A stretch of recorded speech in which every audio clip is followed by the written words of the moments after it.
Got a great demo. They produced not only a game, a robotic gaming platform. This Paris is great, so I like you to stage. Awesome. Thank you so much for that introduction, Marco. Hey everybody, I'm Adam. We are the creators of Sphero. So this little robot ball over here, I'm going to stand it up so you can see it. So yeah, we are the creators of Sphero, the robotic ball that you can control from your smartphone. And that's pretty awesome in itself, but today I will talk a little bit about Sphero, but I also want to share with you like my vision for the future of gaming, what I think is possible. Can we get the slides up? So Sphero is a robotic ball. It has mechanics. It also has two-way wireless communication.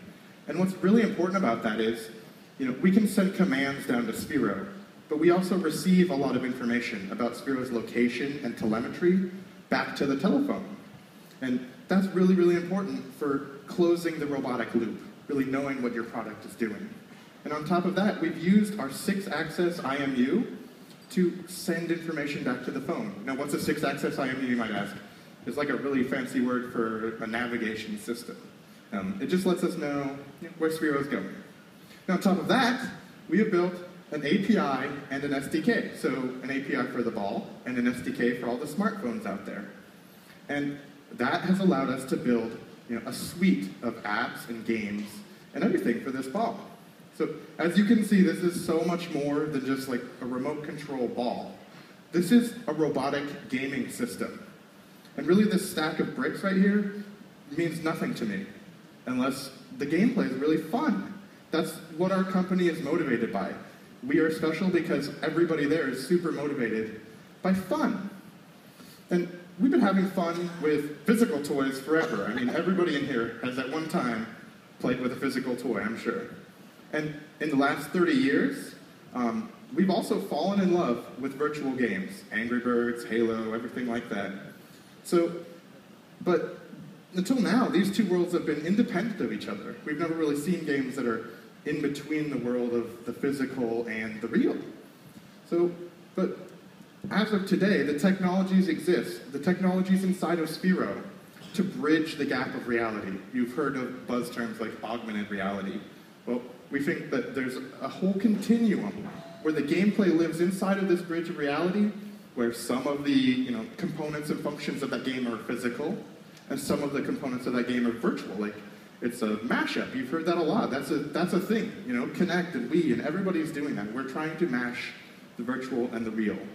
But our developers actually have a different word for all of this stuff right here, and they're calling this the zone of really hard shit. And that's funny to us because we know what it is. We've spent years working on this now, and we know how hard it really is. What's really hard? You might ask yourself, yeah, okay, there's a lot of hard things out in the world. Well, trying to bridge the virtual and the real uses computer vision usually. And people in computer vision realize that just now the technology on our smartphones is good enough to do really good computer vision. It requires a tremendous amount of computational power, new computer vision algorithms, new sensors, new protocols, and really what's really important is a new design for interface. You have to think about it. There's a physical product now involved. It can't just do anything it wants to do. You have to build some of the interface in the physical world. Like in Sphero, we have all kinds of shakes and touches and things that are in the real world, but also some of the interfaces in the virtual world. And they have to play really well together. So this zone, this is where Sphero lives, in that zone of really hard stuff. So I really think that I've talked enough about Sphero. I think that it is time for you guys to see Sphero in action. So as my secondary ball goes away, sorry, we have to keep this kind of tethered. Okay, so I don't know if everybody can see, maybe we can get the camera to come down onto the ball. There is a robot ball driving around on the stage here. It's going kind of slow, I have it on a slow speed. But it's just driving around, I have complete control. And that's really interesting, that's neat. Everybody gets a kick out of the robot ball. It's a ball, it's driving around, I have control. I can play games with it. I can play games of tag with my friends with this ball. And while that's really super interesting and fun, that's really not what I'm here to show you today. What I'm here to show you today is you guys all have a different perspective of what this ball is doing than I do. So can we switch over to the iPad now? So there you go. Okay? We have Sharky, which is our 3D character, laid on top of that ball. And you can see there's some of the audience. He's just right there. And while we've all seen, fiducial-based augmented reality, where it's just stationary, that's not what this is. This can move. Sharky knows which direction he's going here. Woo! So, I just fell off the stage here. Demo nightmare, but whatever. This is Sharky, and that's fun for me. And so you can see that I have a totally different experience with this robot than you do. Pretty close. So, now what's really interesting is, as you can see down here in the right-hand corner, there's like a little sphere that has little arrows in it.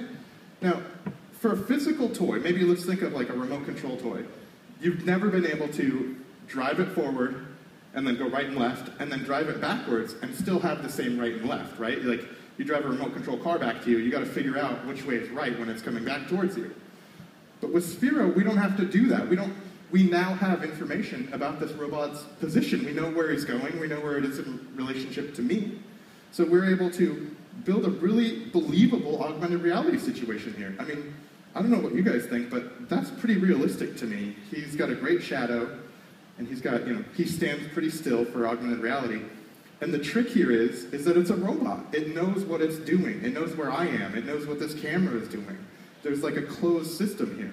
So all those building blocks that you heard me talk about before, the SDK, the IMU, all these things, that's not really that special to Sphero. This is just like a vessel. What it is that's what's necessary to build this robotic gaming system, build something that can see and act, and we can interact with the real world and put anything. This is just the character overlaid, but you can imagine that we're going to be playing games where you're running things over, you're smashing windows, you're running over zombies perhaps. So there's a whole bunch of stuff, and Sharky's very cute, right? Like, super cute.